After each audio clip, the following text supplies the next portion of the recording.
Ausverkauft war sie, die FedCon 32. Vom 10. bis 12. Mai 2024 zog sie viele Besucher ins Bonner Maritimhotel.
Auf der FedCon war, habe ich Folgendes gesagt. Wie einige von Ihnen vielleicht wissen, stammt unser neuer Präsident aus Deutschland. Aber wir Amerikaner machen euch nicht verantwortlich dafür.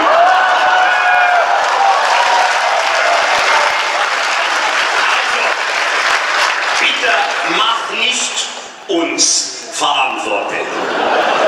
Sein ursprünglicher Familienname war Trumpf.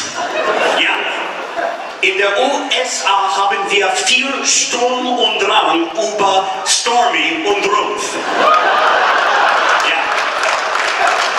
Hier sind wir sechs Jahre später und es gibt immer noch mehr Sturm und Drang über Stormy und Rumpf. Es ist nicht zu fassen.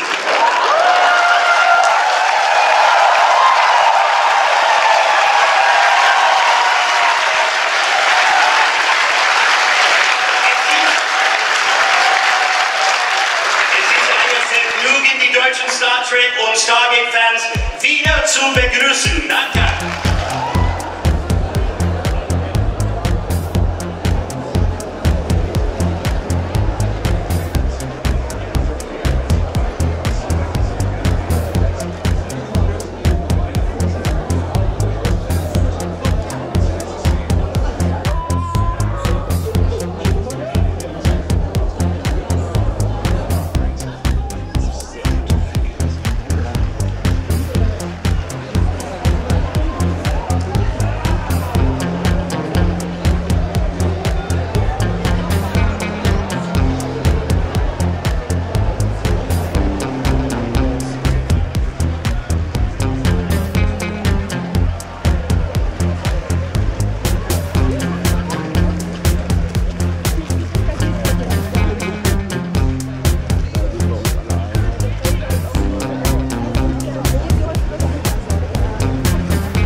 That you know beforehand when you start filming that your character will not survive? He didn't survive.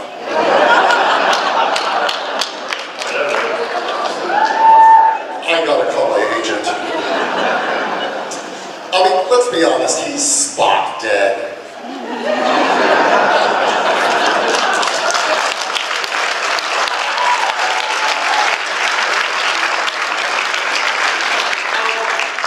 You know what, I don't think, like, it's not like Terry Natalis called me up and said, hey, I'm going to make you a Starfleet captain and kill you.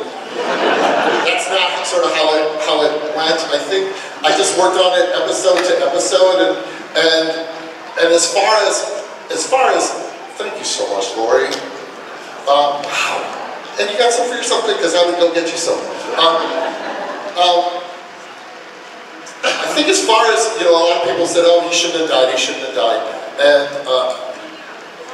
aside from, you know, my healthcare and pension, I absolutely understand the karmic circle the debt repaid sort of poetic arc to him, where he's a man who didn't understand his purpose, why he was left alive, right? Why he, and of all those people that died during Wolf 359, why Shaw was spared. And it was for that moment. You know, if there is sort of forces in the universe that guide one's destiny, there's that word again. Shaw's legacy.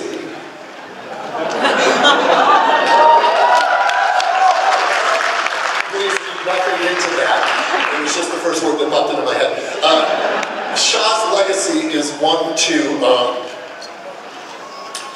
he fulfilled the promise of why he was kept alive in order to finally defeat the Borg. Like, the thing that was the scar in his soul, his survivor's guilt, he got to pay that debt back because somebody else did that for him so that he could live. And so I think it's quite beautiful and poetic. That being said, if they want to bring him back, I'm not going to say no. I mean, how many people have died? I mean, you have a show named after him. So yeah, so I'm always happy to have him come back and say, you know, he's as dead as the plot needs him to be, I assume. But it better be a good writing, and it better be done smartly in a beautiful way. And my children's college education, thank you. Yeah.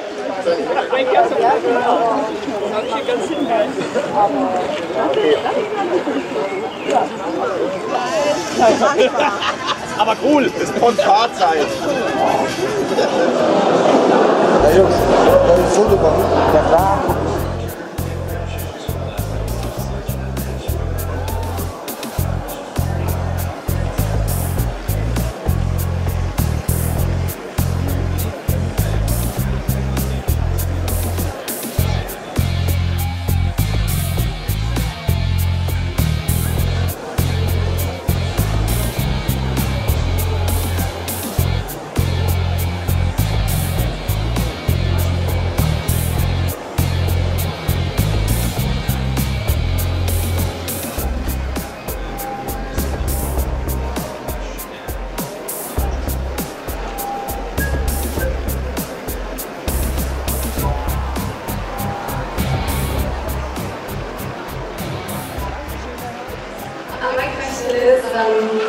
I know you played a role, one episode in Colombo. I know it's a very long time ago, but I want to know how was it to play with Peter Falk? Well, let's talk about Colombo. That was actually one of the best times of my life. I was married, I was already a mother, and I was trying to play older because they wouldn't let me play older even though I was older because I looked younger. And now that I am older, I can't even lie about being younger because they print it. So Colombo was great. It gave me an opportunity to meet Peter Falk and George Hamilton that my mother was a fan of. So here I am playing with him. To me, it was just, I was a youngster and it was truly a lesson. But I learned a life lesson, and I'm going to share it with you. I had a photographic memory before my accident. And so I could just look at something and remember everything about it. So I remember meeting the producer of Colombo, and he was giving me this information.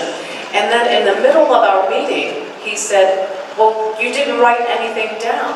I said, oh, that's because I have a photographic memory, you know, being young and proud. And he said, I too had a photographic memory. He said, had. He said, you need to empty your brain every night, and then you will have room to expand. And since then, I started doing that. And I think that is part of longevity for me, to empty the brain each night. And so that's actually my takeaway from doing Colombo. Oftentimes when you do a show, it's not the character or the people immediately that you work with. It's a life lesson that you find and that you're able to just keep going on. So that was my experience with Columbo. And yes, I cut my hair, and everybody thought I cut my hair because Halle Berry cut her hair. But the truth is, I cut my hair before Halle Berry.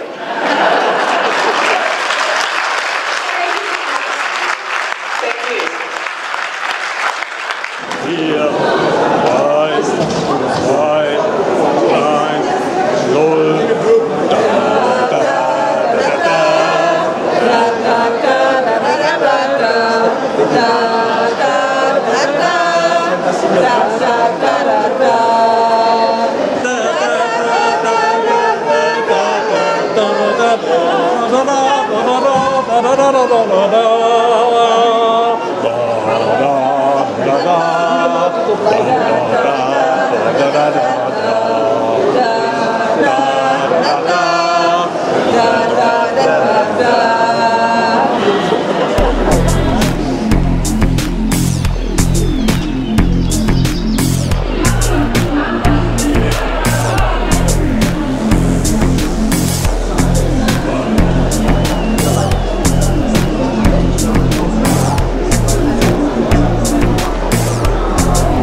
'Ob ihr Dune gut findet, muss ich ja wohl nicht fragen. Also die Umsetzung ist einfach gigantisch und passt alles. Musik, Schauspieler, die Bilder, die Story. Und es ist einfach für mich ein episches Meisterwerk. Wir freuen uns schon auf die Fortsetzung, Teil 3. Ich hoffe, das dauert nicht mehr so lang. Und für mich passt alles. Musik, Hans Zimmer, einfach unübertrefflich. Und Story aktuell wie nie. Ja, einfach richtig cooler super. Film. Ich habe beide Kostüme komplett selbst gemacht. Ja. Und du hast es gerne machen lassen? Ja. Du hast die alte Verfilmung auch gesehen? Nur einen kleinen Teil. Ich habe die alte Verfilmung gesehen, hat mir auch super gefallen. Und ich habe auch das Buch gelesen, den ersten Teil. Und ist halt jetzt eine andere Zeit. Es gibt viel mehr Möglichkeiten, mit Computer viel zu machen. Und, aber mir gefallen beide. Gibt es einen Lieblingscharakter? Ja, Paul auf jeden Fall. Und Stilgar. Stilgar ist gut. Er ist Stilgar-Fan. Weil er jetzt so ein bisschen Witz in die Sache reinbringt. Bei dem alten Film war ja auch Patrick Stewart dabei, als Ronnie Halleck. Ne? Genau. Als Star Trek-Fan, ich bin ja ursprünglich Star Trek-Fan und natürlich muss man Patrick Stewart dann bei Dune natürlich auch gesehen haben. Because I promised my father that if I see you, I will ask you about your skincare routine, exercise and diet.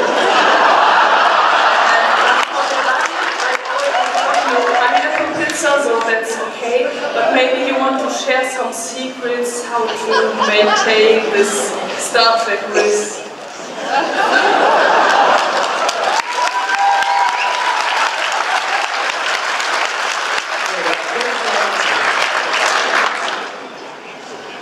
One time when I was just gotten out of graduate school, I was understudying Liev Schreiber in Shakespeare in the Park.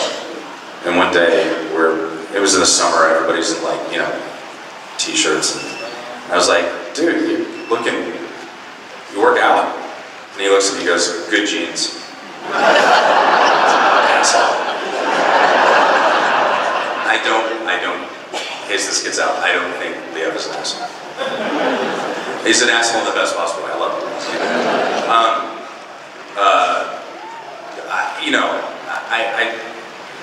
I try to remain, I shell out for a trainer.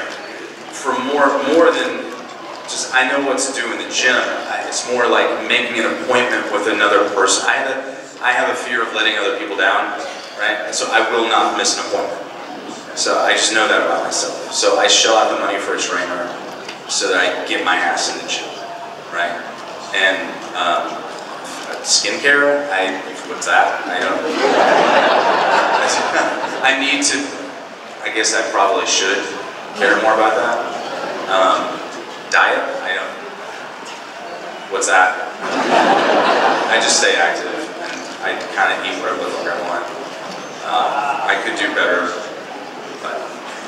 stay away from too many fried foods, and I've been trying to keep my red meat intake lower because I have one of the 2 genes for late onset Alzheimer's. So, I've never told anybody that publicly before, but so that's all. And my wife is an amazing cook. She's has a very strict diet. She has an amazing tenacity. That's all I can tell you. What would be your dream job if you cannot choose acting? Oh, great question. I think when I was like in school, I thought I was kind of positioning myself to maybe be like a teacher. I would have wanted to be probably an elementary school teacher, which is like, what would that be in Germany? What do you call like the Grundschule. Grundschule. Yeah, is it perfect? Okay. That was perfect. Wow, it's so weird that I'm like so good at German.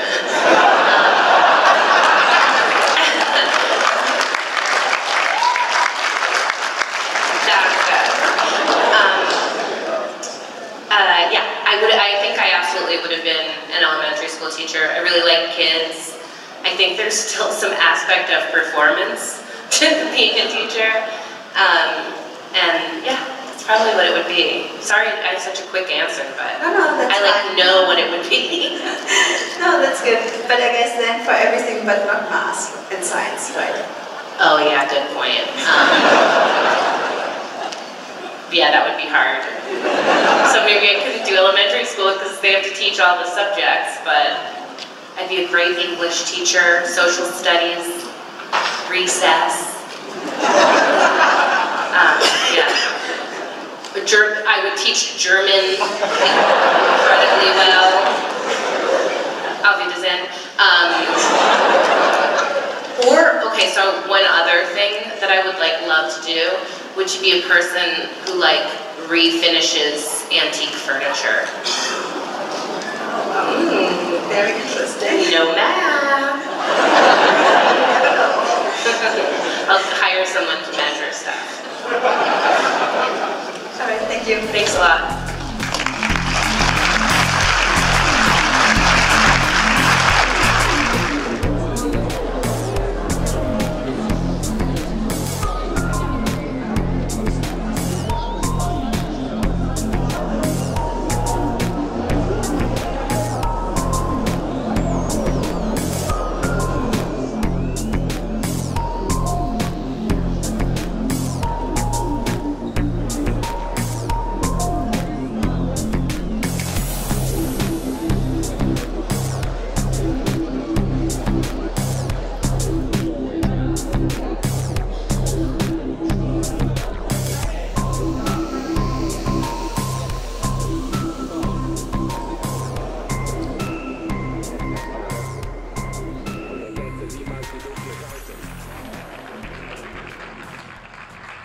Obwohl es beim Cosplay Catwalk keine großen Preise abzugreifen gibt, erfreut er sich großer Beliebtheit. Vielleicht auch gerade deswegen.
Es ist immer etwas Besonderes, wenn ein Star zum Abschied seine Vielfältigkeit beweist.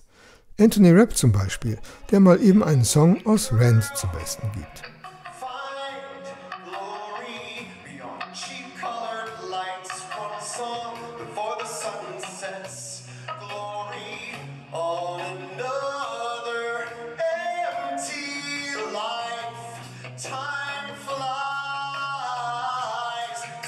Das war's mal wieder von der FedCon. Leider hat mir meine Technik hin und wieder einen Streich gespielt. Einige von euch werden es mitbekommen haben. Aber es gibt Schlimmeres. Wir hören und sehen uns. Bis dahin, habt Spaß und lasst euch nicht unterkriegen.